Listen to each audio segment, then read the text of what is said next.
자, 느헤미야 13장 말씀 함께 보겠습니다. 느헤미야 13장이 이제 13장의 마지막 장이죠. 마지막 장.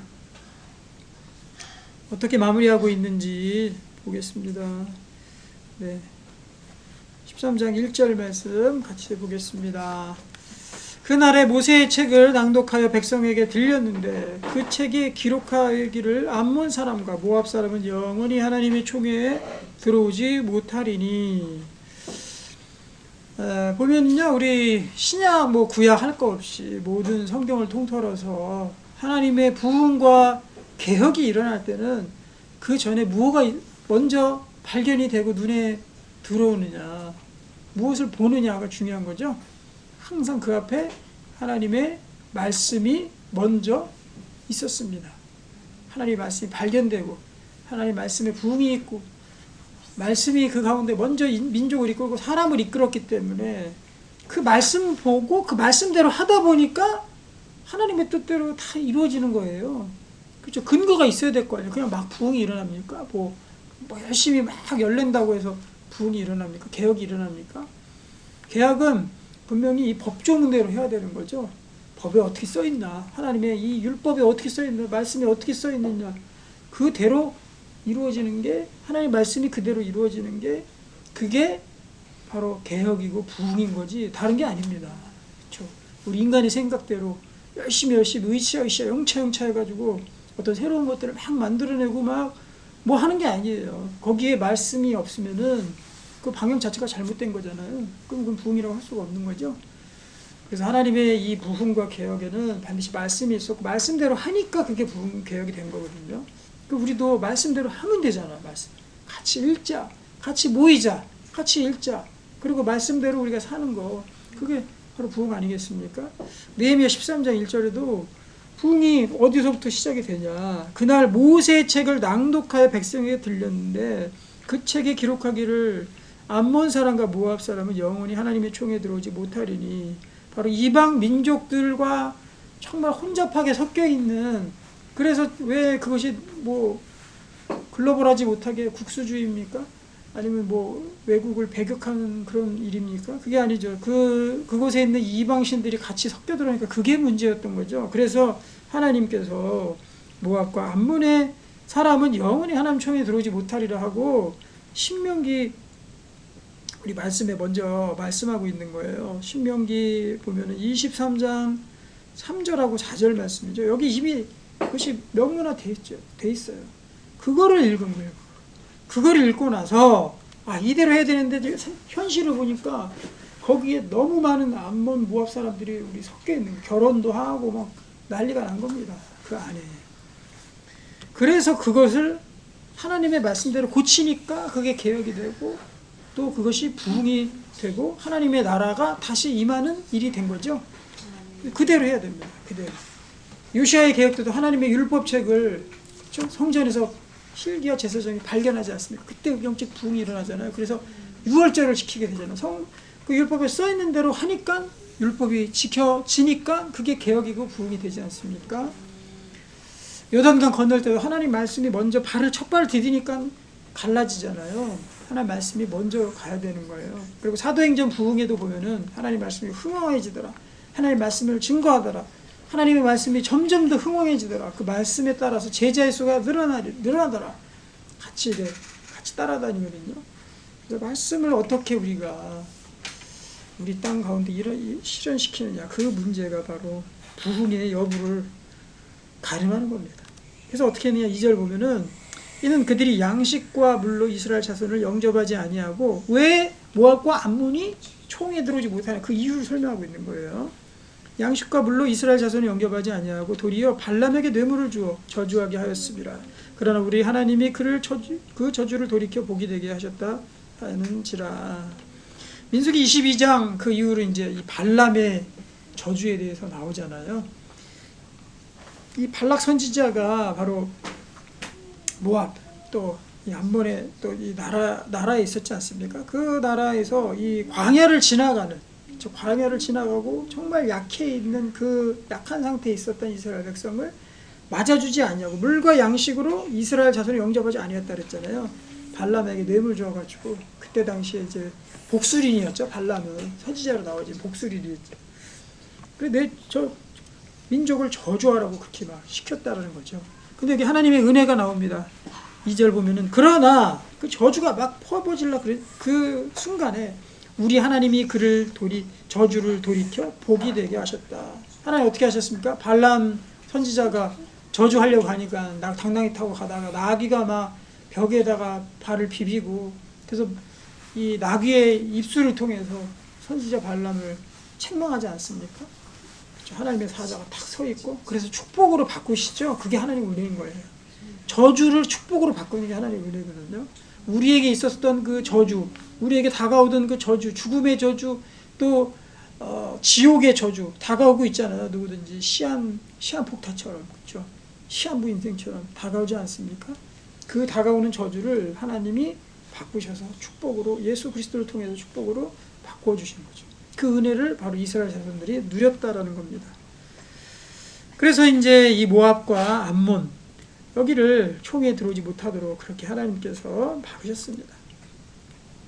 3절 백성이 이 율법책을 듣고 곧 섞인 무리를 이스라엘 가운데서 모두 분리하였느니라. 분리했다.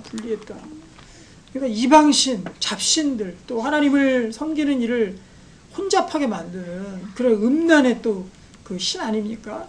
모압이 그렇잖아요. 그런 것들을 다 분리해 내었다라는 거죠.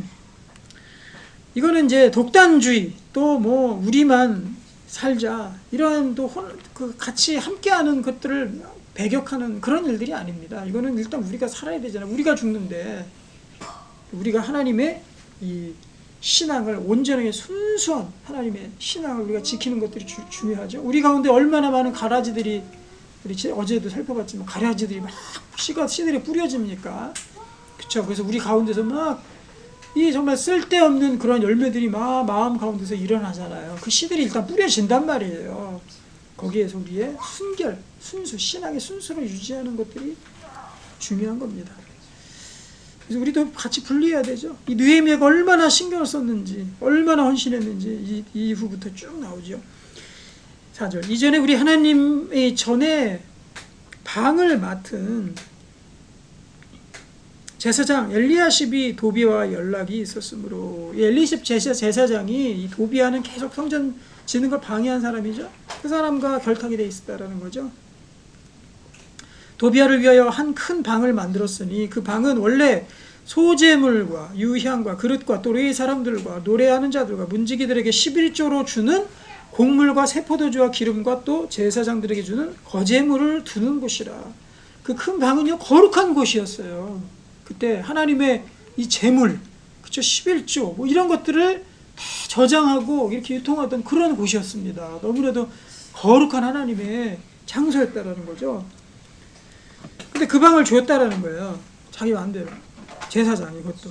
그때에는 내가 예루살렘에 있지 아니하였느니라. 바벨론 왕 아사사스다 32년에 내가 왕에게 나아갔다가 며칠 왕에게 말미를 청하고 돌아올 때, 그러니까 이 느헤미야가 없을 때, 그 부재 중일 때, 이 엘리야십 선지자가 도비아에게 그 방을 그렇게 함부로 사용하게끔 내줬다라는 거예요.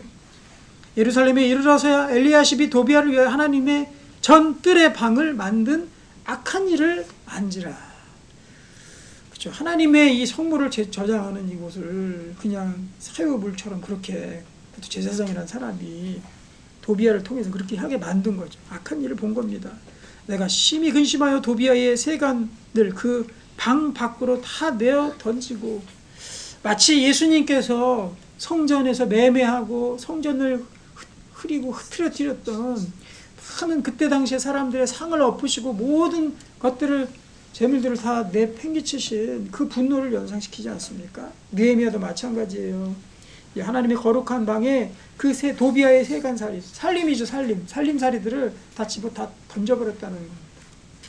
어떨 때는요, 우리는 너무 우리가 정말 고분고분하고 얌전할 때가 많은 것 같아요. 악에 대해서는요, 철저히 우리가 분을 내야 됩니다. 왜냐하면 하나님께서 악에 대해서는 어떻게 반응하시죠? 하나님께서 악에 대해서는 하나님이 노를 일으키시잖아요. 분을 일으키시고 노를 일으키시잖아요.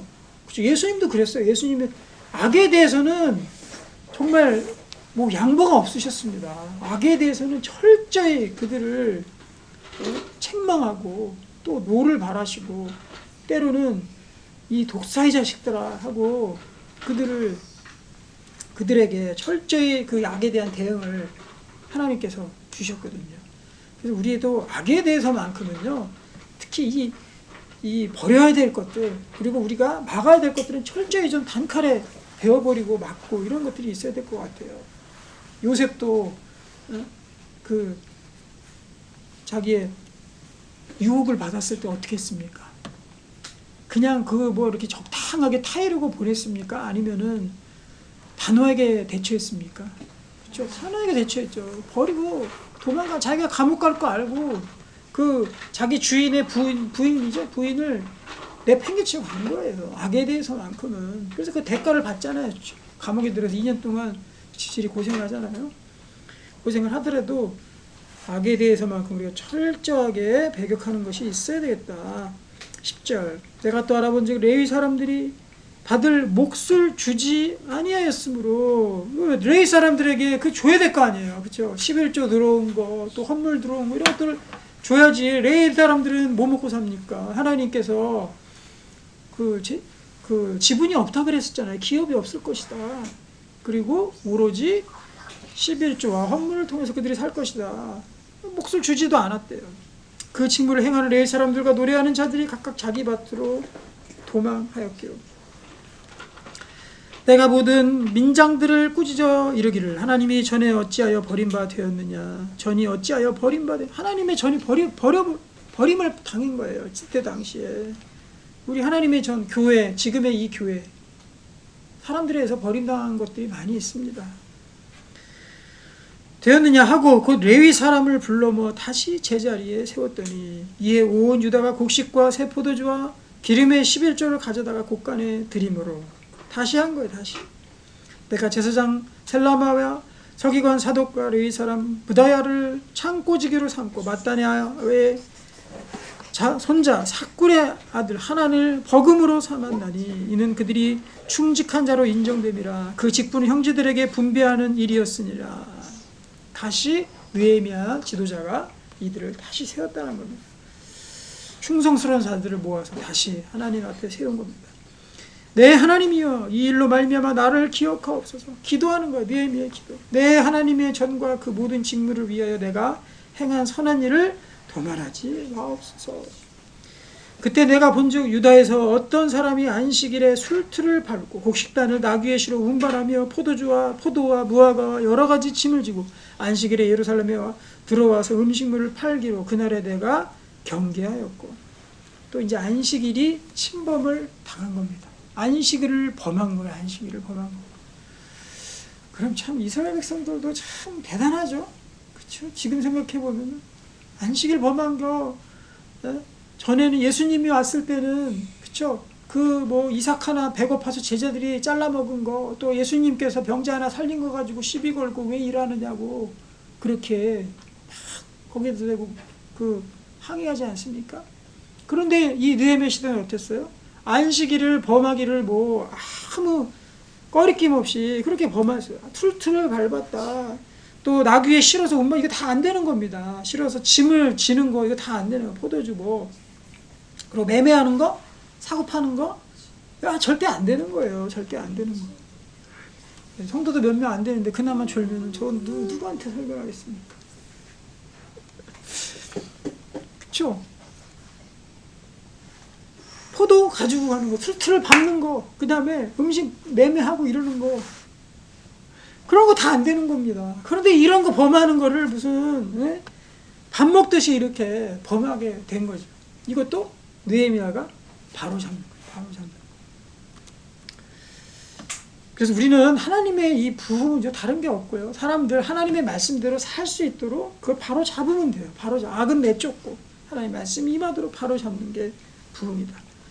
16절 또 두로 사람이 예루살렘에 살며 물고기와 각양 물건을 가져다가 안식일에 예루살렘에서도 유다 자손에게 팔기로.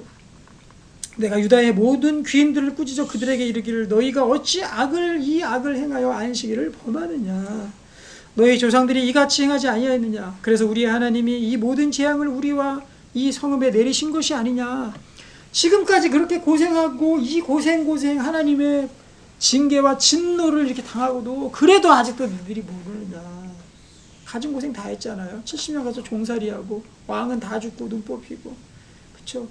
그리고 뭐 성전 다 파괴되고 하나님이 주신 그 어마어마한 보물과 물건들 다 가져갔다가 그래도 하나님의 은혜로 다시 돌아와서 이렇게 하고 있는데 이 모든 재앙을 아직도 모르느냐. 그럼에도 불구하고 너희가 안식일을 범하여 진노가 이스라엘에 더욱 심하게 임하도록 하는도다 하고 19절 안식일절 예루살렘 성문이 어두워 갈 때 내가 성문을 닫고 안식일이 지나기 전에는 열지 말라 하고 나를 따르는 종자 몇을 성문마다 세워 안식일에는 아무 짐도 들어오지 못하게 하였습니다. 자, 문을 그냥 닫아버렸어요. 자꾸 성전에서 안식일 범하는 일들이 생기고 하니까. 장사꾼들과 각양 물건 파는 자들이 한두 번 예루살렘 성 밖에서 잠으로 아주 잠을 거기서 잔 겁니다. 진치고 잔 거예요. 장사하려고. 내가 그들에게 경계하여 이르기를 너희가 어찌하여 성 밑에서 자느냐. 다시 이같이 하며 내가 잡으리라 하였더니 그 후부터는 안식일에 그들이 다시 오지 아니하였더라. 바로 잡은 겁니다. 흐트러진 것들을 바로 잡은 거예요. 느헤미야. 내가 또 이 사람들에게 몸을 정결하게 하고 와서 성문을 지켜서 안식일을 거룩하게 하라 하였느니라. 내 하나님이여 나를 위하여 이 일도 기억하시고 주의 크신 은혜대로 나를 아끼시옵소서. 중간중간에 이 느헤미야의 기도가 계속 삽입이 돼 있어요. 짤막짤막한 기도들이. 느헤미야 혼신을 다해서 기도했겠죠. 그렇지만 이 글을 적으면서도 그냥 기도가 중간중간 막 나오는 거예요. 내 하나님이요 내 하나님이요 하고 짤막짤막한 기도문들이 이 13장에도 여러 군데 들어가 있고 맨 마지막에도 기도문으로 끝나죠. 기도문으로 끝납니다. 이 안식일 범하는 일들이 이렇게 많았다라는 거죠. 지금도 보면은 안식일 하나님의 주일 내팽개친 뭐 그냥 마음껏 마음대로 하는 사람들이 얼마나 많아요. 어찌 보면은 이 안식일보다 더 중요한 게 주일이거든요. 안식일은 안식일 그냥 율법대로 지키면 되는 겁니다. 이 주일은 자신의 모든 것들을 주님께 드리고 주님과 교제하고 성도들의 거룩한 성회의 날이 이 주일인 거죠. 주일. 이 주일은 우리의 모든 것들을 드리는 날이에요. 안식일하고 비유가 안 됩니다. 하나님의 예배 시간 자기 마음대로 수정하고 편히 아주 편하게 그냥 자기가 편한 대로 예배 드리고 주일날 놀러 가고 주일에 매매하고 사고 팔고 또 그냥 자기가 더 벌어 욕심내고 그런 것들 지금 행해지고 있는 일들입니다. 13장 23절입니다. 그때 내가 또 본즉 유다 사람이 아스돗과 암몬과 모압 여인을 아내로 삼았는데 그들의 자녀가 아스돗 방언은 참 재미있는 장면이야. 절반쯤이나 해도 유다 방언은 못하니 그 하는 말이 각 족속의 방언이므로 자녀들까지 유다 말도 못할 정도로 그렇게 외부인과의 혼인이 흥행하였다는 거죠. 자녀들까지도 유다 말도 못해요. 그런 일이 있었던 겁니다. 내가 그들을 책망하고 저주하여 그들 중 몇 사람을 때리고 그들의 머리털을 뽑고 이르되 너희는 너희 딸들을 그들의 아들들에게 주지 말고 너희 아들들이나 너희를 위하여 그의 딸을 데려오지 아니하겠다고 하나님을 가리켜 맹세하라 하고 머리털 다 뽑고 두드러 패면서까지도 이 느헤미야 이 악에 대해서 철저하게 악을 배격했습니다. 이방 결혼하지 마라.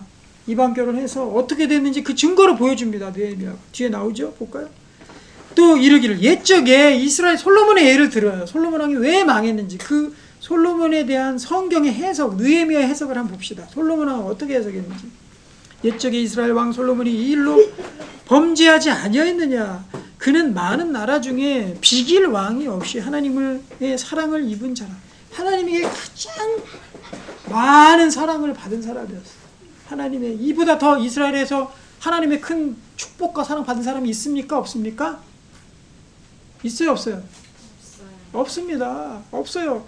아무리 성경 전체를 뒤져봐도 솔로몬 왕처럼 하나님에게 이렇게 정말 큰 축복을 받았던 왕이 없어요. 근데 이 왕이 왜 망했느냐? 그걸 해석을 하고 있는 거예요. 하나님이 그를 왕으로 삼아 온 이스라엘을 다스리게 하셨으나 그 원인이 뭐냐? 패망한 원인이 이방 여인이 그를 범죄하게 하였나니. 거기야 거기. 이방 여인들 아내로 많이 맞아들이지 않았습니까? 자기 나름대로의 명분이 있었어요. 이방 나라들과 이런 혼인으로서 그 이방 나라들과의 조약을 맺은 거죠. 관계들을 유지하는 거죠. 그래서 태평성대를 이뤘어요. 하지만 그것은 하나님께서 금하신 일이었습니다. 그처럼 너희가 이방 여인을 아내로 맞아 이 모든 큰 악을 행하여 우리 하나님께 범죄하는 것을 우리가 어찌 용납하겠느냐. 그래서 우리도 이방 결혼 또 불신 결혼하면 안 됩니다. 원칙적으로 안 돼요. 그래서 다행히 하나님의 은혜로 자기는 변하지 않고 남편이나 아내를 위해서 기도하는 사람들이 많죠. 평생. 그래서 수십 년을 그거 기도하느라 날려버려요. 한 영혼을 위해서도 기도해야 되지만 우리 가정은 선교지가 아닙니다. 가정은 하나님께서 우리 안식 가운데 하나의 믿음 안에 쉬라고 만들어 놓으신 곳이지, 선교의 험한 선교지가 가정이 되어서는 안 된다는 거예요. 거기까지만 가면 자기 신앙만 지키면 그래도 다행이게, 자기 신앙 다 무너지고, 그렇죠? 부인, 남편 따라서 그냥 안 나오고 교회 안 나오고 신앙 다 까먹고 똑같은 거예요. 28절 대제사장 엘리야십의 손자 요야다의 아들 하나가 호론 사람 산발라에서 사위가 되었으므로, 그러니까 엘리야십 이 대제사장인데 엘리야십 문제가 있는 거예요. 산발락과 도비야 대표적인 성전 건축 방해한 사람들인데 전부 다 이런 관계들을 맺고 있었던 겁니다. 내가 쫓아내어 나를 떠나게 하였느니라. 내 하나님이여, 그들이 제사장의 직분을 더럽히고 제사장의 직분과 레위 사람에 대한 언약을 어겼사오니 그들을 기억하소서. 대제사장, 신앙을 지켜야 될 가장 위에 있는 그 사람, 지도자의 사람, 하나님께서 선택하신 가장 거룩해야 될 사람이, 그 사람부터 이렇게 더럽힘을 당하고 민족이 통째로 넘어가는 일들이 생기게 되었다는 겁니다. 자, 30절 내가 이와 같이 그들에게 이방 사람을 떠나게 하여 그들을 깨끗하게 하고 또 제사장과 레위 사람의 반열을 세워 각각 자기의 일을 맡게 하고 또 정한 기한에 나무와 처음 익은 것을 드리게 하였사오니 내 하나님이여, 나를 기억하사 복을 주옵소서. 하였으니까지가 여기서 잘라지고요. 여기서 또 기도문이 나옵니다. 내 하나님이여, 나를 기억하사 복을 주시옵소서. 복 달라고, 하나님의 진정한 복을 달라고 기도하면서 이 느헤미야가 끝이 나고 있는 겁니다. 총 짤막짤막한 기도문이 3번 나왔죠. 그때마다 이 느헤미야는 간절한 마음으로 하나님께 기도했습니다. 그리고 하나님의 나라가 임하기를 위해서 싸웠습니다. 모든 자기는 보이는 곳이 있으면 거기에 가서 악을 제거했습니다. 우리가 할 일이 많죠. 느헤미야처럼 이 땅 가운데 하나님의 나라가 쓰러져 있고 하나님의 법이 실종되어 있고 또 하나님께서 세우신 여러 교회들이 넘어져가고 때로는 지도자들도 정말 넘어져가고 있는 그 모습들이 우리 가운데 얼마나 많습니까? 지금의 느헤미야가 많이 세워져야 됩니다. 우리 가운데 느헤미야 같은 지도자를 주시옵소서. 또 내 주변에, 내 삶의 주변에 신앙이 실종되고 하나님의 법이 무너져 있는 곳이 있다면 하나님, 저를 통해서 그 법이 다시 세워지게 하옵소서. 나도 얘기할 수 있어요. 이러면 안 된다. 우리 다시 하자. 고쳐야 된다. 진짜 머리털을 뽑아도 좋습니다. 그럼 그만큼 그 사람 사랑하기 때문에, 관심이 있기 때문에 그렇게 하지. 그래서 바뀌고 나면 도리어 고마워합니다. 그런 우리 느헤미야와 같은 이 시대의 새로운 개혁들을 이루는 우리들의 모습들이 되기를 소망합니다. 기도하겠습니다. 하나님 아버지, 주님의 나라 이 땅 가운데 세워지게 하소서. 주님의 나라 말씀대로 우리 가운데 세워지게 주께서 인도해 주시옵소서. 우리가 할 일이 많습니다. 주님께서 이 땅을 다시금 하나님의 나라로 세워 주시는데 우리가 귀히 쓰임 받을 수 있도록 주께서 역사해 주시옵소서. 예수님의 이름으로 기도합니다. 아멘.